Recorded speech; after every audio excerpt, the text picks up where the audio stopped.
Hello, a very warm welcome to Fireside Chats.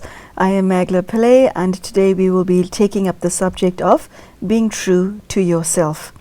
In this series, we look at a variety of subjects surrounding spirituality, what it is, what it means to you, how it impacts on your personal, your family, your professional life. We look at what your relationship with God is and how you can take your relationship with God to a deeper and more meaningful level. I'd like to introduce you to Sister Denise, an experienced practitioner of Raj Yoga meditation. Sister Denise, a very warm welcome to today's show. Thank you. Thank you so much for joining us. Being true to yourself.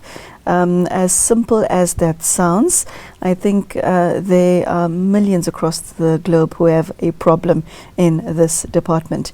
Let's start at the beginning. How does a child or an adult get to know who they really are?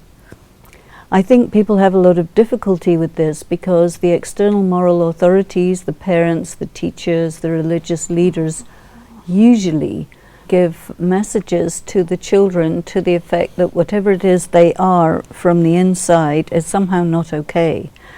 And they will tell them, don't be like that, you have to be like this, you can't be like this, you have to be like that, so that the inner urge of what you are and who you are gets either squashed or distorted or something, so that the child is actually disconnected from the real self in the name of conventional morality and so on.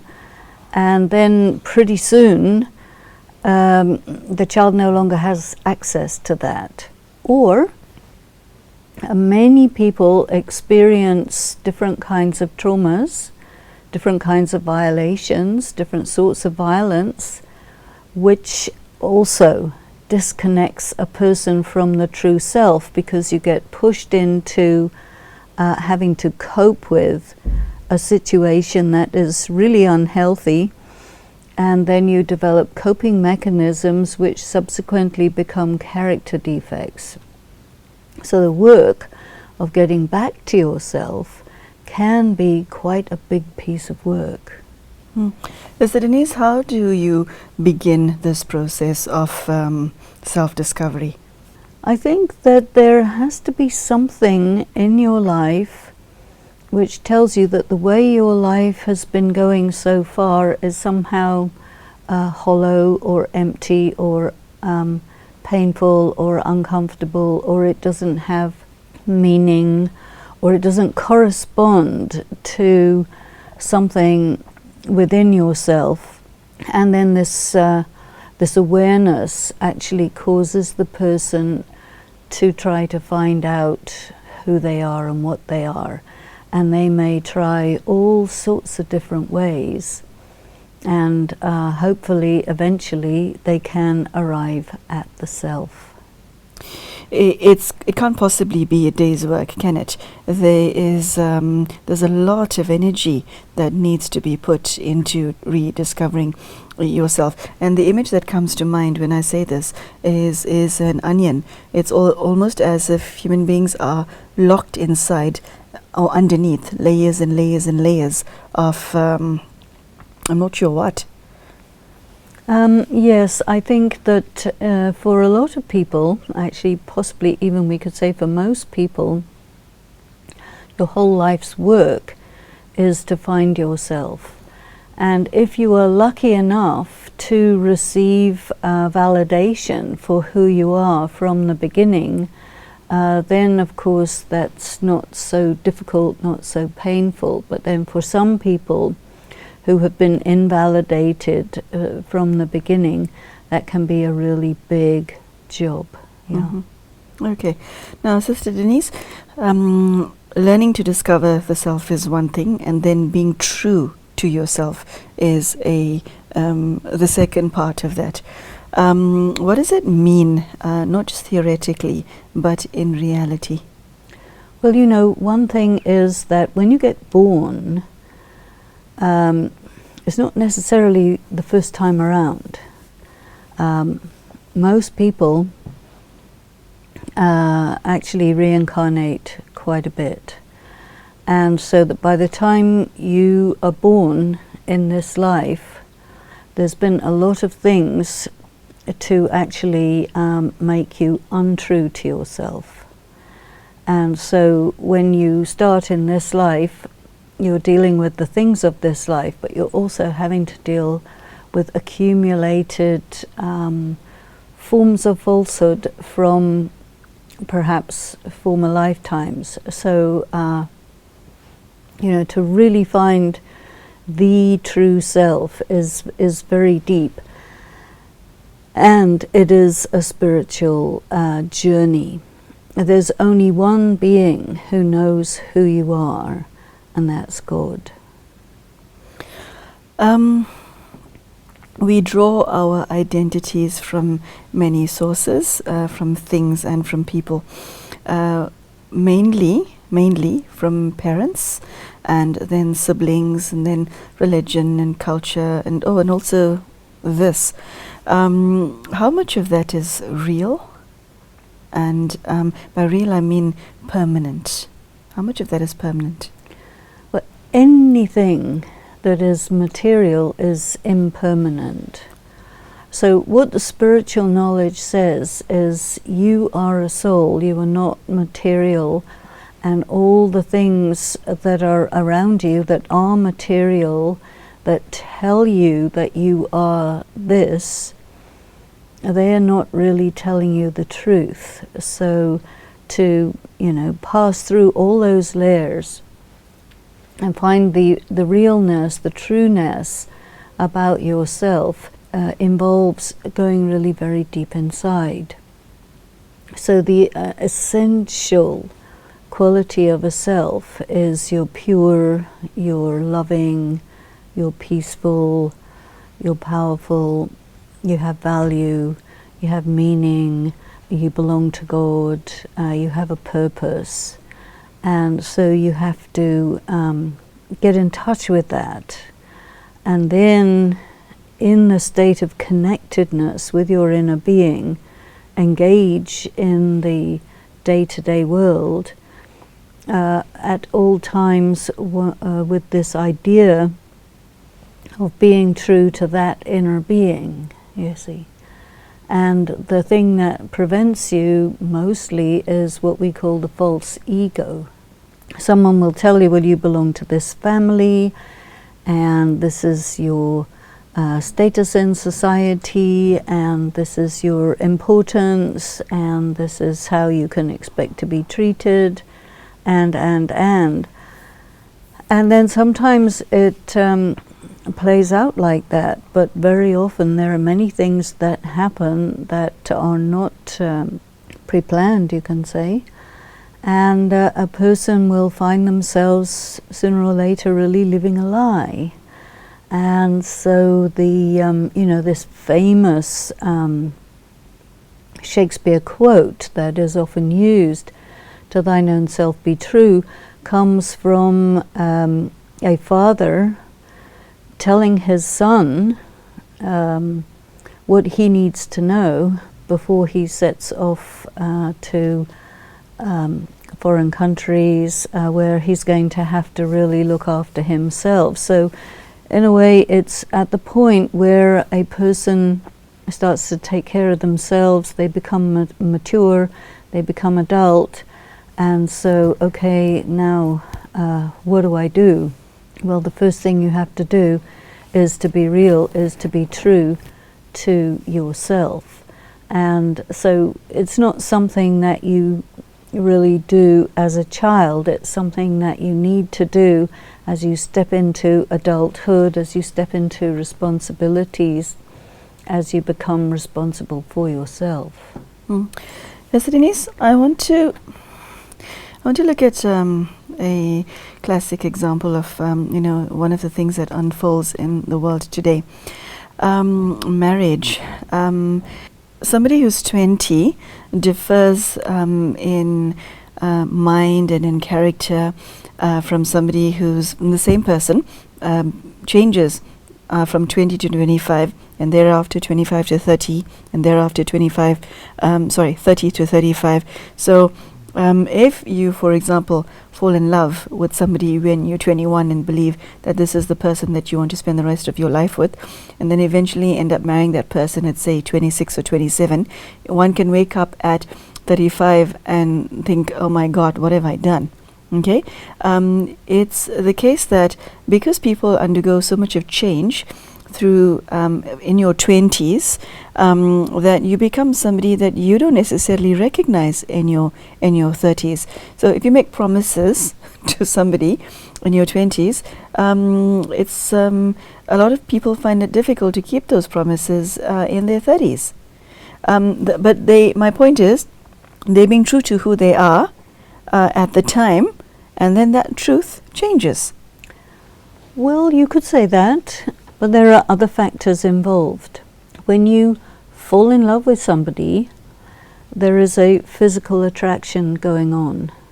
And from a spiritual angle, what would be said is there's a karmic account coming along to be settled. And the karmic account initiates as an attraction, and the people bond, maybe have a child, 2 children, and then the actual settlement of karma begins, where the whole thing turns around. And that is not really anything to do with being true to yourself or not true to yourself. It's another factor which is nothing to do with it. Okay. But you have to deal with it. Yeah. And so I think being true to yourself is not the same thing as being attracted to another person, because you're attracted to another person, so you're attracted. You have feelings.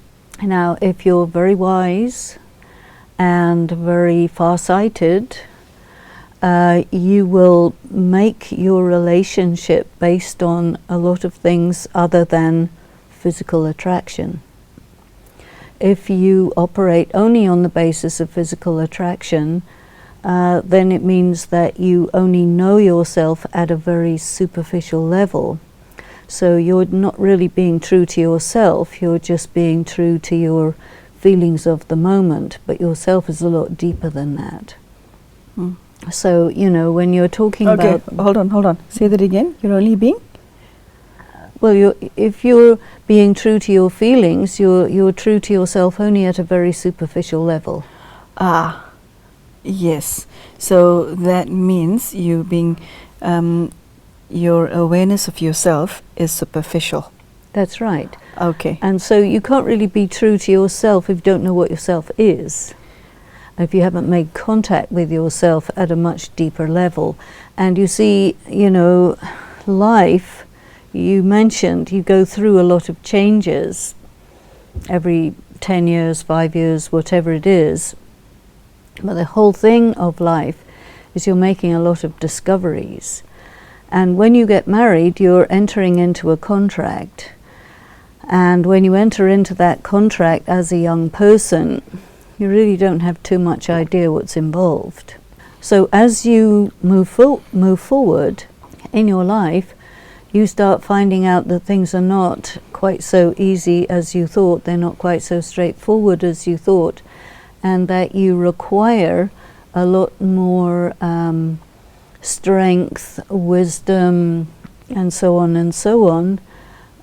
in order to do the things that come up later in life. And you know, that's why there are many societies in which the question of marriage is not that you just get married to a person and that's a matter of your loving that person. You come from a family and you marry into another family, and those families come together. It's not just 2 people coming together. You may have children, they'll be cousins, all sorts of things. So the whole community, the society, will take some responsibility and also guide you and also keep you within limits. Then there are other societies, many of the circumstances of what we call the Western society, where it's just an individual getting married to another individual and is a little bit disconnected from the families. not in all cases, but in many cases. And a lot of times that happens also when the person's connection with the family is quite tenuous, you see. And so then it becomes just one soul and another soul and their karmic accounts, no guidance, no context other than just their feelings, you see. So that's a very different situation. But even then, that's the situation for many people. I think it's really when things start going wrong that you start trying to find out, okay, now what is this thing called life and what's involved? What are the qualities I need to have? And when you start to, learn a spiritual practice, that's also in the context of you have your family, you have your work, all of these things. So you're looking at a number of different dimensions in your life. And I think one of the aspects of being true to yourself is to be making sure that you're aligned in your inner life, your family life, your professional life, your community life. All of those things line up. Then I would say you're being true to yourself. It's become quite commonplace for people to be superficial, even though they may not acknowledge to themselves that they are superficial. How would you define superficiality? Because it's one of those states that one becomes without even knowing that you get there or how you got there. Well, superficial is to live on the surface of your body. You're just operating on the basis of sense perceptions. You're not concerned with meaning, purpose, deeper things, long-term consequences, like that. And of course we live in a very materialistic world which is telling people to live on a very superficial level, because that way you can just be a consumer and give them all your money. But once you start getting a little bit of depth, then your life is not about getting stuff. It's more about being something. That's a very interesting terminology that you used, to live on the surface of your body. Say more about that. I've never heard that before. So the soul's awareness is on its skin? Skin. Skin? Skin deep. Okay. You're seeing everything at the surface level. You're not looking deep, you're not looking behind. You're just looking at superficial appearances. If it feels good, do it. If it feels bad, it's bad. That kind of thing. A lot of people live that way. But there's no depth. There's no substance. And sooner or later you find that your life is just, a veneer. And that's a very heavy price to pay, isn't it? Because you're not superficial, but you've chosen to become superficial. Well, you might not even have made a conscious choice. You might have just kind of fallen into it. I think choice comes when you realize that you are superficial and you choose to look beneath the surface, and maybe what you see is not so nice, but you need to go down there and find out what is the stuff of which you are made. And there is where you start to really become true to yourself, because you would realize to what extent you have been false to yourself by being superficial. So Denise, to what extent does life become a mirror to show you who you are? How does life come to your assistance to reveal to you who you are? Well, I don't know whether it really does.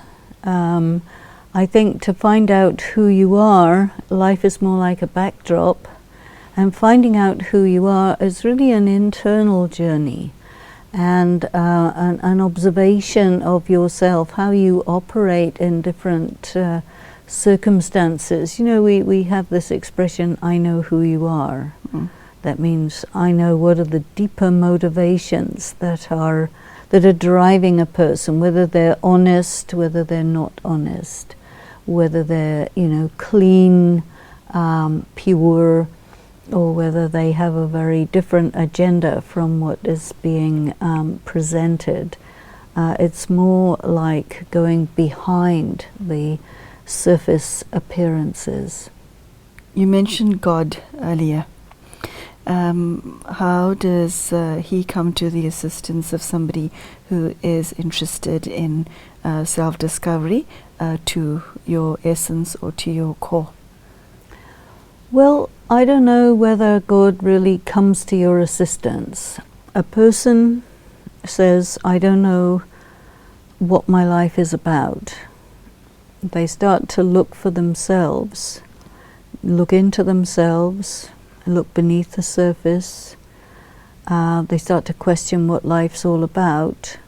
It is quite likely that as they go deep, the question of the existence of God, their relationship with God, will arise in their mind, you know. And sooner or later, I think a person has to answer this question for themselves: do I believe there is a God? And a lot of people who look deep and ask themselves this question give the answer no, and they go back to the surface. So maybe something else has to happen. They go a little bit deeper. But I do feel that when a person starts to think seriously about their relationship with God and starts to line up their life in accordance with their understanding of God, that is a very important part of the process of being true to the self, because then, you know, you be true to the self, you also be true to God, and then you've got some good alignments going on there. There is a deep need in humanity to experience what is called a feeling of belonging to people. How does knowing oneself and knowing who you really are form part and parcel of that picture? Because we tend to gravitate towards like-minded people, and if you don't know you're superficial if you're surrounded by people who think and behave and act like you do. Well, this desire to belong is because when you feel comfortable in a group of people, that group will also reflect back to you. And if you don't belong, what those people reflect back to you doesn't really do much for you. And then maybe you will say, okay, well, you know, I don't belong here. Where do I belong? So yes, you're looking for like-minded people because you want something reflected back to you that helps you to see yourself. And very often how you see yourself is quite different from how other people see you. And it's actually quite rare to find a person who sees themselves as they are. And I think that if you are surrounded by, you know, quite a lot of people, you have a better chance to get that kind of a reflection which will reflect back to you what you are, you know. If you're only with just a few people, you'll get something that's a bit skewed, but if it's a generally representative group, yeah, it'll come back to you what you are. So, Sister Denise, unfortunately we've come to the end of this. This is such a fascinating topic. It's worth spending another couple of hours chatting about it. But Sister Denise, for somebody who's watching you right now, who's keenly interested in discovering the real I, could you share some last words? You know, you can actually kind of feel yourself from the inside. You look at yourself in the mirror, you look at yourself through how a camera records you, you'll see something. But when you try and go deep on the very, very deepest part of yourself and see what's there, that is also going to show you something that those who see the surface of you will not reflect back to you. So that's a very important journey to make. Okay, so thank you so much for joining us, and we have to say goodbye to you right now, unfortunately. So there you go, the subject of being true to yourself. I'm of the view that this is the foundational effort that any human being should make in one's life, whether you embark on a spiritual journey or not. And Sister Denise has beautifully shared how one can achieve self-discovery by taking the time and putting in the effort to know yourself. Obviously, you're worth it. Sister Denise has also shared how one can gain the assistance of God in one's journey of self-discovery. And I do like the warning, although it may be difficult to hear, that if you're superficial and if you have a superficial understanding of who you are at certain points in your life, you pay a very heavy price for being like that. So a warning, but a sweet one, and I do wish you everything of the best on your own spiritual journey. Thank you for joining us, and goodbye.